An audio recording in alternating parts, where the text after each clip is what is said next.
let me take an opportunity to introduce somebody that probably needs no introduction.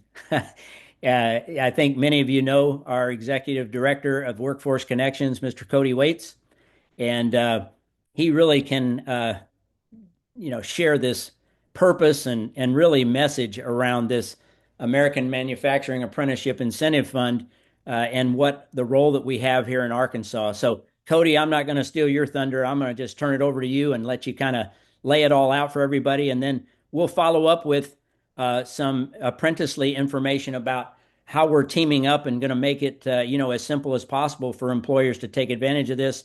And then we'll open it up for questions at the end. So, Cody, take it away. Good morning. It's a really good opportunity for us at the state of Arkansas. As many of you know, if not everyone obviously is aware at some level that we were selected in coordination with the U.S. Department of Labor to lead a cooperative agreement to really expand manufacturing apprenticeships, not just here in the state of Arkansas, but across the entire country. Really big initiative, really focused heavily from the U.S. Department of Labor in the way that we've engaged with them over the last few months and really trying to stand this up. And it's go live time now coming tomorrow, right? So there's been a lot of legwork that's gone into the kind of the game plan, if you want to call it that. But now it's time to execute. And so that's why I appreciate Apprenticely and Lonnie and Bill and the entire team of putting this on. We did another one last week, and I think there's another call or webinar tomorrow or Thursday. They're all running together, but that's part of this, right? Is building awareness, interest, and then obviously hoping that there'll be a large majority of folks here in the state of Arkansas specifically, but also, across the U.S. that'll take part in this.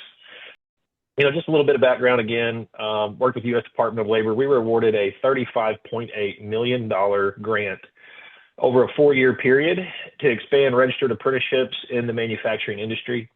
Right now, that includes about 120 occupations across a broad range of different manufacturing areas. Obviously the big ones such as machine operators and industrial maintenance technicians and welders and assemblers and things of that nature. So there's a really good kind of spread to begin with that we feel that is a really good starting point. Both us and the Department of Labor worked together on that list, ripped off from it, added to it, and so we landed on this 120 number. We do anticipate that number to grow. So if you're a company or an organization out there that perhaps is looking at this and you're seeing those occupations list, which is on the arkansasosd.com/MFG fund, that's the website landing page. You can find the list there. If there's not something on there, we'll get into the application process and what that looks like to perhaps request additional occupations to be added. So whether you're doing that yourselves or you're working through Apprenticely, who obviously knows this landscape very well, you guys can add to it, assuming that we all agree that it's an occupation that would fit the metrics. It's open to both, individual program sponsors. So if you're a company, for example, that is running your own program internally, you're managing it, you're the sponsor with the United States Department of Labor or with a state apprenticeship agency, how that works. You can apply directly to us for the apprentices and the occupations and things of that nature. There's a form that's going to be live come tomorrow. We just finished testing it earlier this week. We retested it and tested it again. So we feel really good about where it's at. So I'm sure it'll break tomorrow at some point, right? You can only plan so much, but no, we feel really good about where it's at. And it's very intuitive, very easy. You fill out some general information, what the occupations are, things of that nature, how many apprentices you think you're going to have over the course of the next 6 months or so. And then you submit that application, and then our team internally will begin to work on that. Most of this money, I want to kind of make this point real quick, is, $35.8 million is a lot of money. And I think one of the things that U.S. Department of Labor is trying to impress upon, a lot of states across the country and just the broader workforce development ecosystem is that you really don't need a huge administrative overhead in order to operate these things. And so, one of the things that we're really proud about is we're trying to keep that administrative cost sub 10%. So right now, I think we're at about 8% with the majority of the funds going to the program sponsors and the employers that are doing the work. 90% of the money. So if you have 10 apprentices, right, $3,500 per apprentice, $35,000, 90% of that money is going to flow to you as the company, with up to 10%, being retained by the program sponsor, whomever that may be, whether that's an Apprenticely or somebody else. And so, again, it's really us and the Department of Labor really impressing upon organizations that we want these funds to support employers. We want these funds to support manufacturers. we want these funds to be then, reinvested back into other workforce training departments, back into more apprentices and more apprenticeship type opportunities and things of that nature. So, $3,500 per apprentice, majority of the funds going to the employer. So again, once you submit those applications, our team will follow up with you and have a conversation and kind of set the stage for what that agreement may look like. There's some documentation that's going to have to be filled out if you're not already a vendor as the state of Arkansas. If you've been getting any sort of grants from us at the state, whether that's through Office of Skills Development or through other organizations, you're already set up as a vendor. You probably already have the form. So not going to be a heavy lift for you guys at all. And even if you have to do it, it's really not that lengthy of a process. It does take a little bit of time because it has to go through the Department of Finance and Administration, and they have to do their due diligence. But once you've been approved, it's kind of business as usual for everyone who's been in the grant world or been receiving funds from the Office of Skills Development. So I guess with all that being said, individual sponsors, group sponsors, and I think, one point that I would make is if you're a company that's on this call and you're not really sure about how apprenticeship works for you or what the structure is and how to do that, that's where an organization like Apprenticely really plays a huge role. They've been managing this since probably 2019, 2018, some time frame like that. We've been partnered with Apprenticely, formerly ACDS, for those of you who go back that long.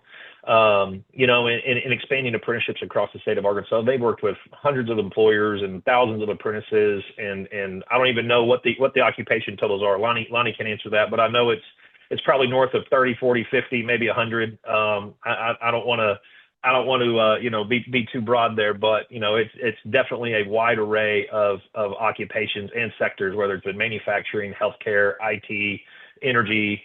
If you're in an industry, they probably have some experience in it. So there's a role and a benefit that Apprenticely plays for you guys to help expedite the process of getting involved in an apprenticeship. You don't have to go through U.S. Department of Labor. You can be a partner with them, and they have all that work, and they really act as a go-between, a middleman or an intermediary, if you want to call it, between you guys and the U.S. Department of Labor. So application starts tomorrow. They'll be accepted on a rolling basis until all the funds are obligated. And right now we're in this kind of pilot phase with the U.S. Department of Labor. So for the first 6 months, we're kind of testing the waters a little bit to find out, what's the appetite going to be, how many organizations are going to apply, how many apprentices are there going to be, within that first 6 months. Because one of the things that we're cognizant of is there's a lot of large manufacturing companies and large industries, whether it's defense or automotive or shipbuilding or things of that nature that we've already been having conversations with. And so us and the U.S. Department of Labor both agreed, like, we don't want all those funds to go to really large organizations necessarily, right? It's kind of a double-edged sword because we certainly want to provide those funds and get those funds out and make a big splash early. We also want to be cognizant that we really want to focus this on small, medium-sized businesses as well. So there'll be a little bit of a 6-month pilot phase to test the waters, see what types of occupations are requested, how many apprentices are requested, how much does that occupation list need to grow. And then a lot of those kind of restrictions, I would call it, will be lifted after that first 6-month pilot phase. And just for awareness, we've had conversations with multiple states, multiple types of organizations, anywhere from site selectors to chambers of commerce, economic development, other state workforce agencies such as Virginia, Montana, Ohio Manufacturers Association, Illinois Manufacturing Association, state of Connecticut, state of Wisconsin, state of Texas, Oklahoma. So, there's a broad awareness right now of this and an excitement around the opportunity that this is going to provide, because this is really a little bit different than what USDL normally does. Usually they'll put out a discretionary grant. A lot of organizations will apply, few will receive the funds. And so it's limited and kind of limited in scope and in targeted areas. And they'll put a lot of funds towards technical assistance. Well, we really are the technical assistance, right? Like ourselves here in Arkansas, for you all, if everyone's from Arkansas, right? We're your technical assistance arm. Apprenticely is your technical assistance arm. There's not too much about apprenticeship we don't know. And if there's something that we can't answer, we obviously know how to go and get that information. If you're a company or an organization that's outside the state of Arkansas, certainly your state apprenticeship office can help provide information around how to do this. But again, Apprenticely works not just within Arkansas, they work across borders. So they can certainly help you out with that as well. But again, this pay for performance type model is something they're really interested in at the federal level at the Department of Labor. And that's something we've been doing for years now here within the state of Arkansas. So, I think our efforts and part of the reason why, I think I've asked before, why Arkansas, how people have asked me why Arkansas. Well, consistently through these federal grants, we've always input, manufacturing, advanced manufacturing as a targeted occupation. It aligns with our economic development and workforce development priorities. We have a proven track record of awarding grants. I think the Office of Skills Development manages north of $50 million on an annual basis with very little overhead. They're as lean and efficient of a state agency as you'll find, not just in Arkansas, but across the U.S. And so for us, I think there's a lot of those things. And the fact that we've, almost doubled apprenticeship in about a decade, I think that speaks volumes as well. So, those are just some of the reasons I wanted to bring awareness to you all on the call today as it relates to, kind of how did we end up here and why is Arkansas managing this? I think it's because we put an intentional focus. It's in the workforce strategy of the governor. When you look at Pillar 1 or Recommendation 1 about aligning, workforce development efforts with that of industry and finding industry-led initiatives, apprenticeship is industry-led from the core, and it has to be that way or else it doesn't work. So we're really excited about this. Application period starts tomorrow. We want to make sure that Arkansas gets its fair share of these funds and the companies here benefit from it. And so we from the Department of Commerce, Division of Workforce Connections, and the Office of Skills Development, who's really going to be managing this fund, really hope that we'll have some engaging conversations with you all, either directly or indirectly through Apprenticely. Again, they're a great partner of ours. They work on behalf of us on a lot of things as it relates to apprenticeship. And we're really excited about this. And Lonnie, I'll turn it back over to you. And I think you may have some comments, and then I'll hang on for a little bit and answer any questions there may be. Sounds great, Cody. So everybody, I'll tell you what, Cody does such a great job with that as far as setting the stage. So as he referred to, and many of you are aware of who we are, and some of you may not be, Apprenticely is a nonprofit organization. So we're not a state agency in and of ourselves, but we've really worked so closely with OSD and Workforce Connections. And our focus has always been, since our inception, was to be able to address this demand for talent and how are we providing a supply of talent. And it's not just us, but it's working with employers each and every day through programs like registered apprenticeship and work-based learning internships and pre-apprentice training. So from our outset, from 2019, as Cody referred to, we basically have tried to make sure that an employer always knew that we were just a support arm for them to be able to do the right thing. So if you think about it, we've been talking to employers across multiple sectors and really in manufacturing. I know Jenny Sales is on here, and many of you know her as our employer engagement manager for manufacturing. But that dedicated employer engagement has always been part of the model. And at the same time, we've been talking to the supply of talent every day and thinking about where is the source of new talent going to come into a manufacturing organization, whether that be, career changers, non-college goers, folks coming back from the military. I could go on and on about where we've sourced candidates.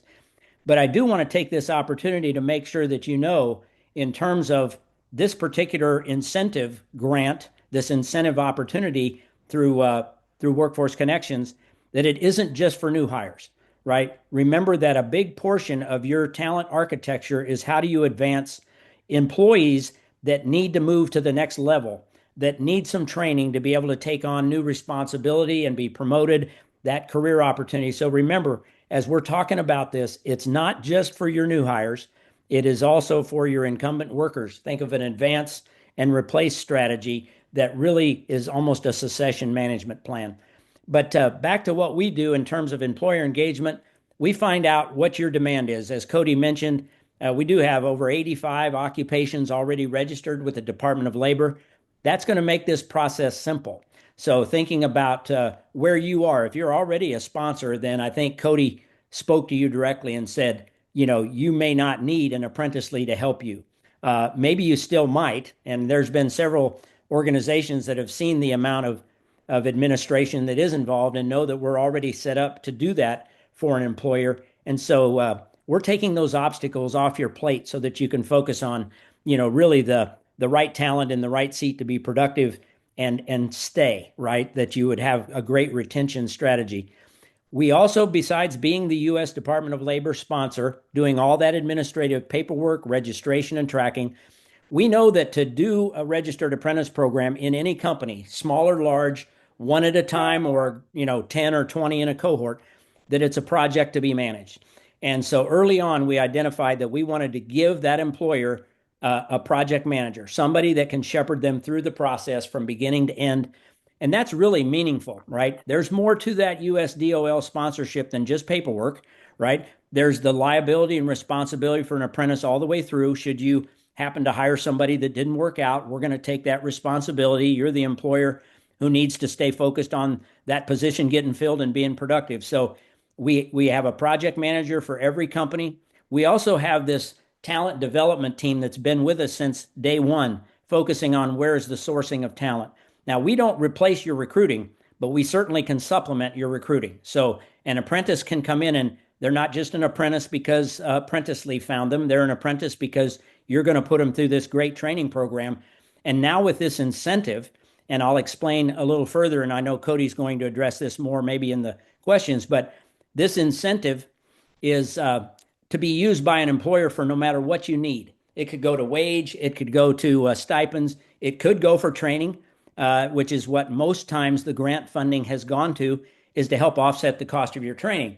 And that's the fifth bullet on this thing, is the training alignment, to make sure that your training, whether that comes from a community college, whether that comes from a vendor, whether you're doing some internal training on your own, no matter what the case, we're going to make sure that training is aligned to those US DOL standards. That's part of the compliance with the Department of Labor.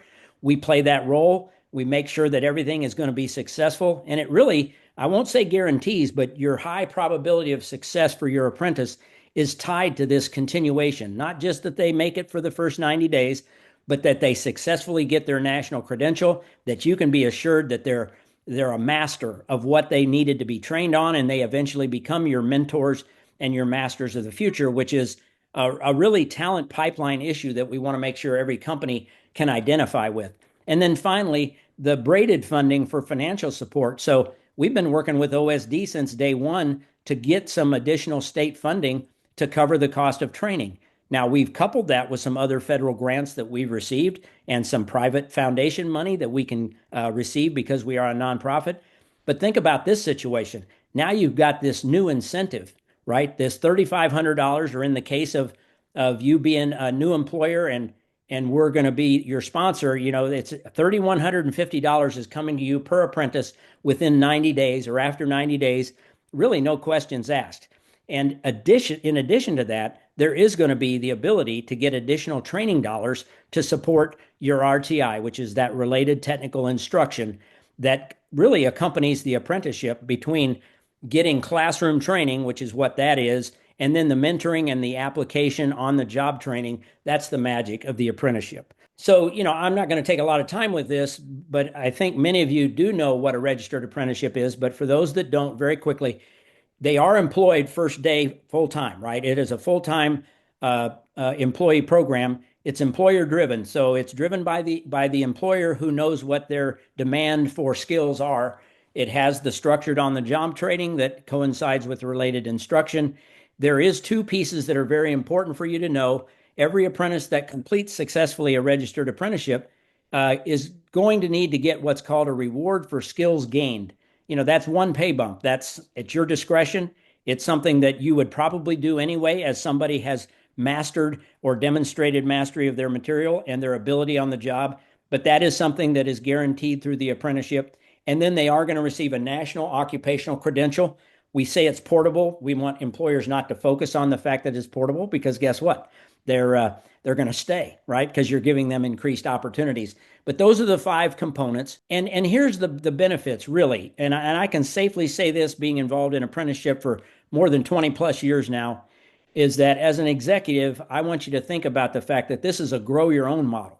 I mean, I know all of you may know how to go to campus to recruit. You may be able to post a job on Indeed or LinkedIn and get an experienced hire.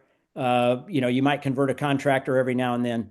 But this is the idea that you're in control, that you know what talent requirements you have, and now you've got a vehicle to operationally insert your ability to grow people the way you need them, to develop them, train them, and make sure that they fit and they stay.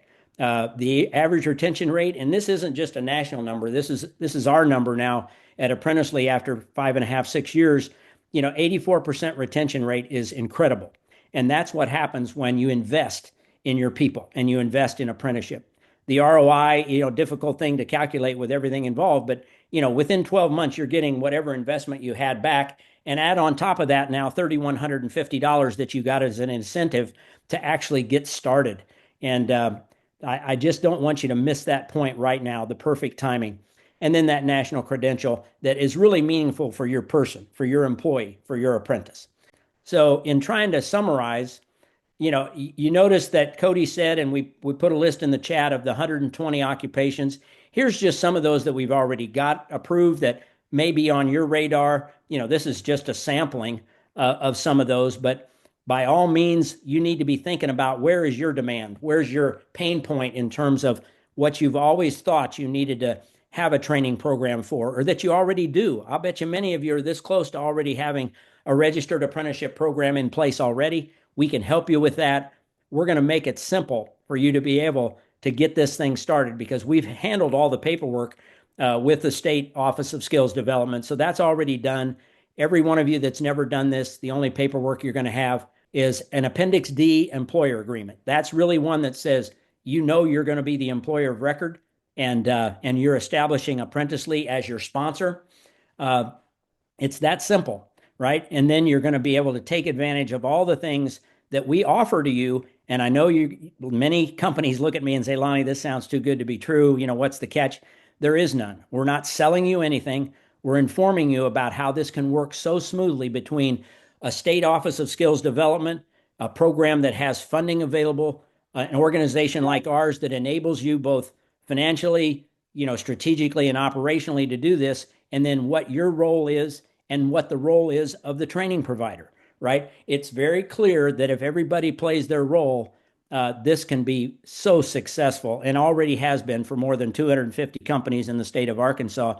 But, take that free project management, take this incentive money, accept the money that is the related technical instruction reimbursement. You're going to have on average a $5,000 to $10,000 per year apprentice cost savings.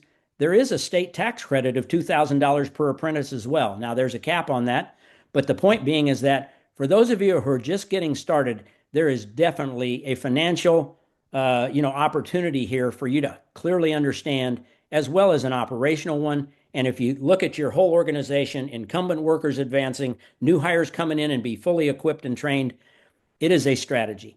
Apprenticely is going to provide you that additional support. This is to the employers for the apprentice, right? You're going to care about them because they're your employee.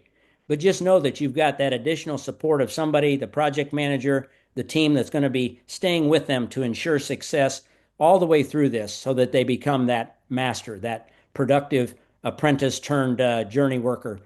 And, using Apprenticely as your sponsor, I mean, we want you to focus on the productivity and delivery and all of those things that seem to be, administrative, the registration, the tracking, the funding, making sure the training's aligned, helping you with finding additional sources of candidates, the recruiting. We'll do all that for you at no cost. So keep that in mind as we think about what this true collaboration looks like.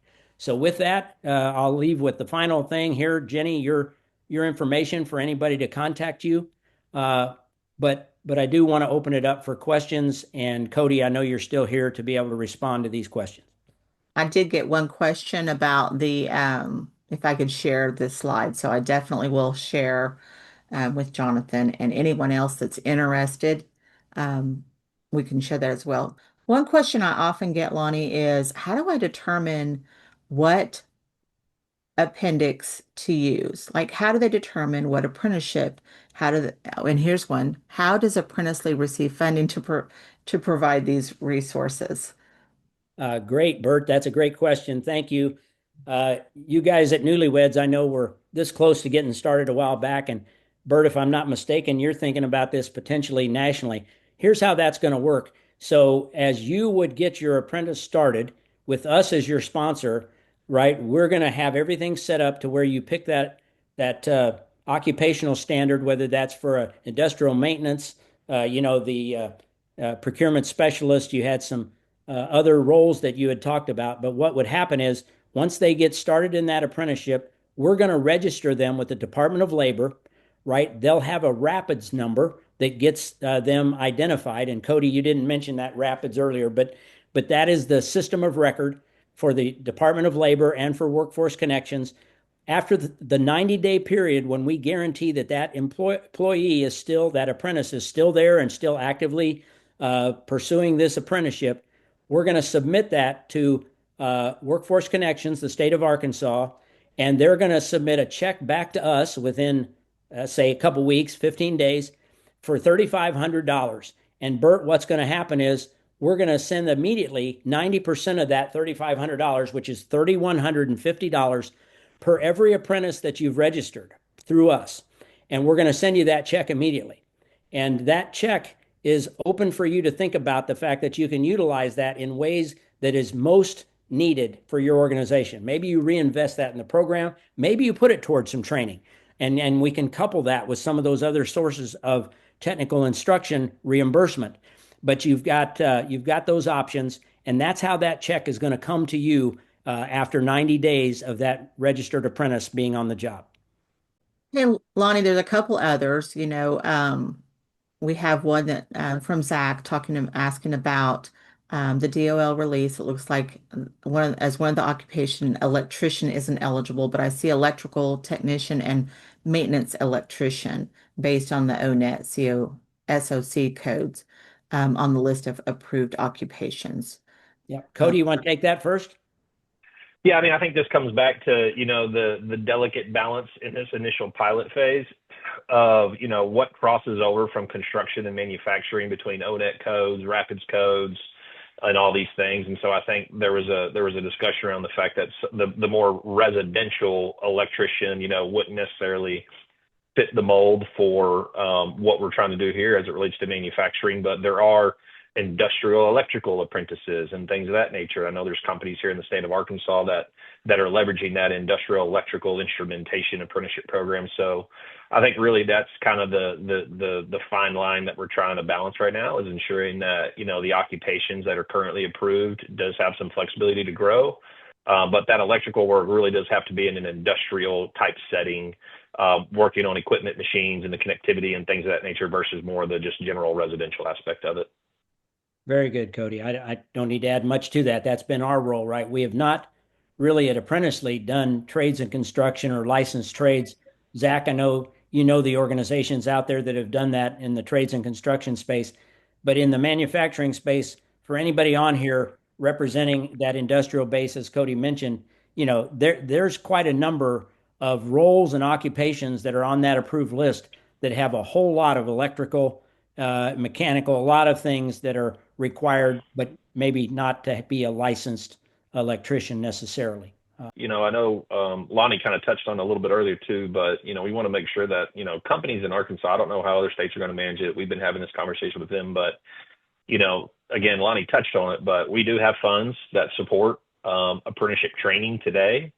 And so we're going to continue that. So if you're an organization or a company who, obviously for this is in the manufacturing space and you're looking at these 120 occupations that'll grow over time, we're still going to provide funding to you all as it relates to the training aspect of it. And this incentive fund will be on top of that. So, it's an added benefit, number one, just because of the incentive itself. But number two is we're not taking away something for the incentive. We're just stacking on top of what's already existing for you guys as doing business here in the state of Arkansas. So think of it as a value added resource too. Good point. Bill Yoder's with us. He's our executive director at Apprenticely. Bill, you have any closing comments or things that we may have missed that you want to make sure and highlight for these attendees today? I wouldn't dare add anything that you and Cody missed. I'd tell you privately, but this is a great opportunity for the state of Arkansas. Let's take advantage of it.